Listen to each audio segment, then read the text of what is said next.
దేవునికి స్తోత్రం.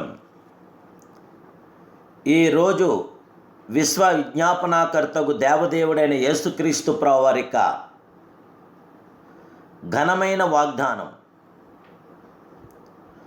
మన కొరకు విజ్ఞాపనను చేయువాడు ఆయనే. రోమిలికి రాస్తున్న పత్రిక 8వ అధ్యాయం 34వ వచనం. ప్రియా విశ్వ విజ్ఞాపనాకర్తకు దేవదేవుని బిడ్డలారా, ప్రభుని యేసుక్రీస్తు సర్వోన్నతమైన నామములో మీ అందరికీ నా హృదయపూర్వకమైన వందనాలు, శుభాలు తెలియపరుస్తున్నాను.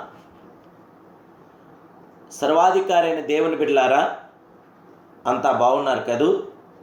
మహిమాస్వరూపుడైన యేసుక్రీస్తు ప్రభువారి యొక్క శాశ్వతమైన కృప నేడు మీతో, మీ కుటుంబ సభ్యులతో ఉండి మీ ప్రతి అవసర హక్కులు కూడా ప్రభు తీర్చి, శాంతియుతమైన ఘనమైన కార్యాలు ప్రభు జరిగించి, ఆయుధారోగ్యాలు మీకు ప్రసాదించి, సంపూర్ణమైన జయం అనుగ్రహించి మీకు విజయంతో నడిపించునుగాక.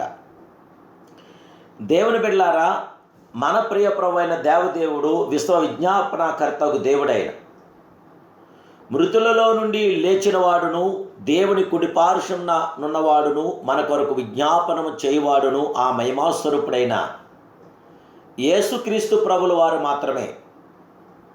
పునరుత్థానుడైన యేసు పరలోకమునకు వెళ్ళినను మనలను మరిచిపోలేదు ఆ మహిమాస్వరూపుడు.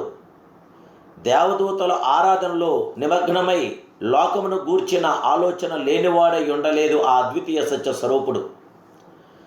ఆయన పునరుత్థానుడై 40 దినములు శిష్యులకు కనబడి తర్వాత దేవుడు కుడిపార్శ్వమున ఆసీనుడయ్యాను. ఎందు నిమిత్తం దేవుని బిడ్డలారా, మన పక్షమున మాట్లాడుటకును విజ్ఞాపనము చేయుటకును ఆయన నేడు సజీవుడై ఉన్నాడు, అద్వితీయుడై ఉన్నాడు, సర్వాధికారి అయిన దేవుడై ఉన్నాడు, సర్వోన్నతుడై ఉన్నాడు.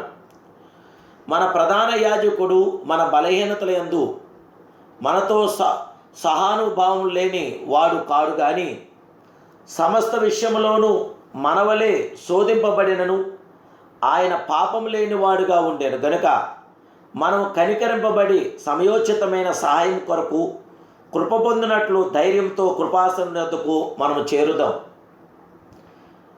ఒక దేవుని బిడ్డ పాపం చేసినప్పుడు అతని కొరకు పునరుత్థానుడైన క్రీస్తు సప్పనాసత్యముగా నిట్టూర్పుతో విజ్ఞాపన చేయుచున్నాడు. దేవదేవుని బిడ్డలారా, మన దేవుడు విజ్ఞాపనకర్త. ఎవడైనను పాపము చేసినలా నీతిమంతుడని యేసుక్రీస్తును ఉత్తరవాది తండ్రి యొద్ద మనకున్నాడు. మన కొరకు ఆయన విజ్ఞాపన చేస్తూనే ఉన్నాడు. ఫలించని పరిస్థితుల్లో మనముండగా క్రీస్తు మన పక్షంగా మాట్లాడి మన ఆయుష్కాలంను పొడిగించుచున్న సర్వాధికారైన దేవుడైన, ఫలించడకు ప్రేరేపించున్న అద్వితీయ సత్య స్వరూపుడైన జీవగల దేవదేవుని బిడ్డ, క్రీస్తు నీ కొరకు విజ్ఞాపన చేయి స్వరం ఎల్లప్పుడూ నీ చెవుల్లో ధ్వనింపనిండి. ఆయన నీ కొరకు ఎంతో విజ్ఞాపన చేస్తున్నాడు.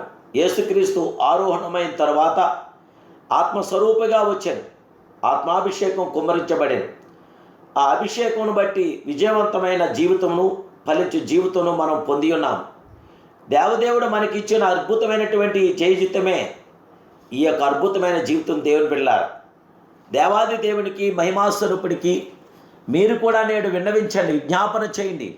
ప్రార్థన ఆలకించేవాడు, మన ప్రార్థనకి గొప్ప ప్రతిఫలం ఇచ్చేవాడు, మన ప్రార్థన ద్వారా విజయం అనుగ్రహించగల గొప్ప దేవుడే. అద్భుతమైన కార్యాభివృద్ధిని మనకు అనుగ్రహించి, మనకి సంపూర్ణమైన సమాధానం ఇచ్చి, శాంతియుతమైన కార్యాభివృద్ధిని మనకు అనుగ్రహించగల మహిమగల రాజు, మహిమాస్వరూపుడు, సర్వోన్నతుడు. దేవుని బిడ్డలారా, మీరు ప్రార్థనా వీరులుగా మారి తీరవలసిందే.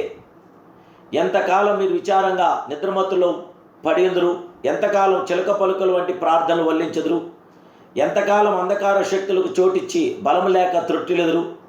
దేవుని వైపు తిరిగి ప్రార్థించండి. సర్వాధికారైన దేవుని యొక్క ఆశీర్వాదాలతో నింపబడండి.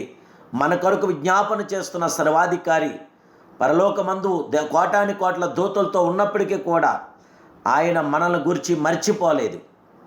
మన కొరకే ఆయన విజ్ఞాపన చేస్తున్న దేవుడు కనుక నేడు మీరు కూడా ప్రార్థించండి, ప్రతిఫలం పొందండి. ప్రభు యొక్క శాశ్వతమైన కృప మీతో, మీ కుటుంబ సభ్యులతో, మీ బిడ్డలతో మీ ప్రతి అవసరాలు తీర్చి సమాధానం దయచేయనుగాక. ప్రార్థన. పరిశుద్ధుడు, మహాపరిశుద్ధుడు, విశ్వ విజ్ఞాపనాకర్తవకు దేవా, మీకు వందనాలు స్తోత్రాలు తెలియజేస్తున్నాను. మా ఎడల మీ కృప, మీ కనికరం, మీ ఆదరణ, మీ సంరక్షణ మాకు ఇవ్వండి. బిడ్డల ప్రభా అందరి అవసరాల హక్కుల్లో తీర్చండి. ఈ ఉదయకాల సమయంలో ఈ ప్రార్థనలు ఉన్న ప్రతి బిడ్డకి జయం ఇవ్వండి, విజయం ఇవ్వండి. నీ కుమారుడు యేసుక్రీస్తు ప్రవరకు రక్తము చేత కడిగి శుద్ధీకరించి యేసు నామములో యేసు రక్తము చేత పరిశుద్ధాత్మ కార్యం బిడ్డలు దయచేసి ఆత్మపూర్లుగా చేసి ఆత్మాభిషేకం దయచేసి జయ విజయం దయచేసి నీ సాక్షులుగా నిలబెట్టమని నా ప్రభును రక్షకుడని యేసునామములో ప్రార్థిస్తూ సమాధానంతో నడిపించమని అడుగుచున్నాను పరమ తండ్రి. Amen, amen, amen. May God bless you.